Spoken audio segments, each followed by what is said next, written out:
এখানে আমি নিয়ে নিয়েছিলাম 850 গলদা চিংড়ি। মাছগুলো দেখে বুঝতেই পারছো বেশ অনেকটা বড়। আর এখানে লম্বা লম্বা যে দাঁড়গুলো থাকে সেগুলোকে আমি বাজার থেকে কাটিয়ে নিয়ে এসেছিলাম।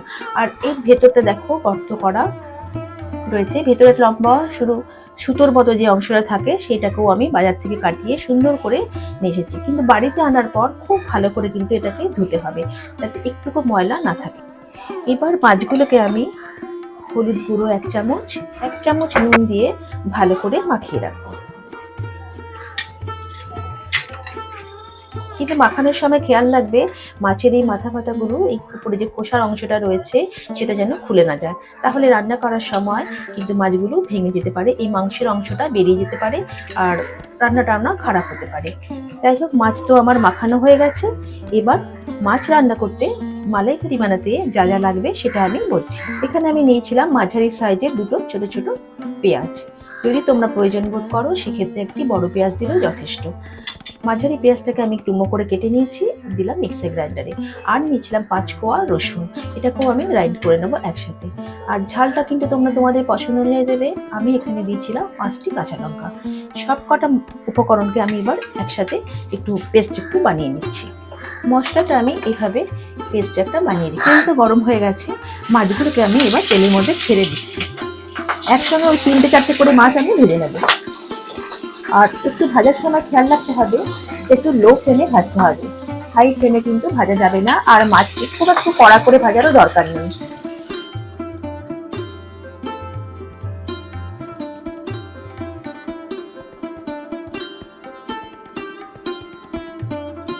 আমি ওই একবারে 5খানা মাছ দিয়েছিলাম।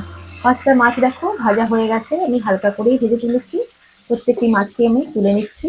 আর যে কটা বাকি মাছ রয়েছে সেগুলোকেও আমি এভাবেই ভেজে তুলব।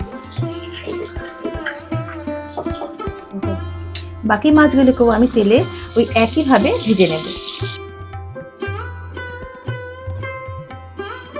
দেখো সবকটা মাছকে আমি এভাবেই ভেজে তুলে নিয়েছি। এবার ওই মাছ ভাজা তেলের মধ্যেই আমি ফোড়নের জন্য দিলাম একটা তেজপাতা, ছোট একটা তেজপাতা, আর দিচ্ছি 3টে ছোট এলাচ, আর দিয়েছিলাম কয়েক টুকরো দারচিনি, আর দিয়েছি 3 টুকরো লবঙ্গ। এই সব কটা মশলা ভালো করে তেলের মধ্যে একটু নাড়াচাড়া করবো যতক্ষণ না ভালো একটা গন্ধ বেরোচ্ছে। এই বাটা পেঁয়াজটা যে আমি বেটে রেখেছিলাম, পেঁয়াজ, রসুন, কাঁচা লঙ্কা, এবার আমি এটা তেলের মধ্যে ছেড়ে দিলাম। করে নাড়াচাড়া করতে হবে। কিন্তু এই নাড়াচাড়া করার সময় মশলাটা যখন কষাচ্ছি মিডিয়াম টু লো ফ্লেমে, একে কিন্তু হাই ফ্লেমে করা যাবে না, আস্তে আস্তে ভালো করে কষাতে হবে। মশলাটা অনেকটাই সেদ্ধ হয়ে এসছে। যেহেতু মাছে আমি নুন হলুদ লাগিয়েছিলাম, সেই যে নুনের পরিমাণটা কিন্তু ভীষণ আন্দাজ করে দিতে হবে। আমি এই ছোট 1 চামচের মতো আবার নুন দিলাম 1 চামচ হলুদ গুঁড়ো, 1 চামচ জিরের গুঁড়ো, হাফ চামচ মতো ঝাল লঙ্কার গুঁড়ো, আর কাশ্মীরি লঙ্কার দিয়েছিলাম 1 চামচ, আরও দিলাম হাফ চামচ, ওই 1.5 চামচ মতো কাশ্মীরি লঙ্কার গুঁড়ো। এবারে সব মশলাগুলোকে আমি ভালো করে আর একটু নাড়াচাড়া করাবো, কিন্তু ওই লো ফ্লেমে, মিডিয়াম টু লো ফ্লেমে, হাই ফ্লেমে কিন্তু কিছুই করবো না। এই নাড়াচাড়া করে যখন দেখবো মশলাটা একটু গামাখা হয়ে এসছে, আমি কিন্তু একটু ঢাকা দিয়ে দেবো মশলাটা ভালো করে সেদ্ধ হওয়ার জন্য। একটা ঢাকা দিয়ে দিলাম। মিনিট 3-4 মশলাটা একটু সেদ্ধ হয়ে যায়। 3-4 মিনিট কিন্তু হয়ে গেছে, মশলাটা কিন্তু আমার বেশ ভালো মতো সুসিদ্ধ হয়েছে, আর দেখো কষেও এসছে। এবার আমি এর মধ্যে কিছুটা পরিমাণে নারকেলের দুধ মিশিয়ে দিই। এবার যখন ঝোলটা ভালো করে ফুটে উঠবে তখন আমি মাছগুলো এর মধ্যে ছেড়ে দেবো।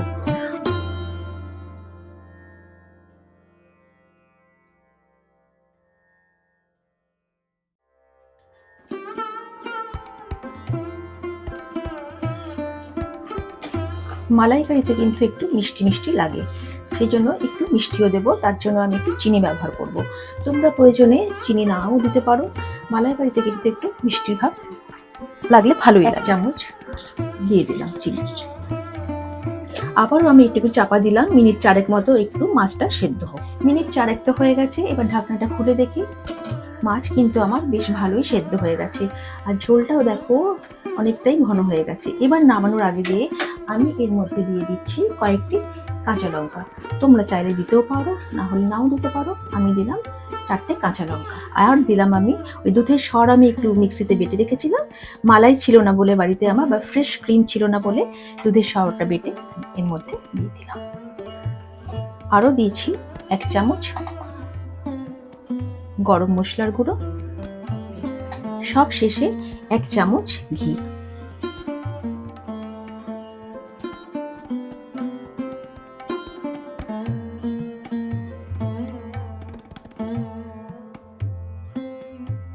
চিংড়ি মাছের মালাইকারি তো আমার একদম রেডি। আমি জানি তোমরা বাড়িতে অনেকেই অনেক সুন্দর করে চিংড়ি মাছের মালাইকারি বানাও, তাহলেও আমি একবার এভাবেই করি তোমাদের সাথে দেখালাম। আজকের এই ভিডিওটি তোমাদের কেমন লাগলো আমাকে অবশ্যই কমেন্ট করে জানিও। আর আমার চ্যানেলটি যারা এখনো সাবস্ক্রাইব করোনি তারা অবশ্যই কিন্তু সাবস্ক্রাইব করো।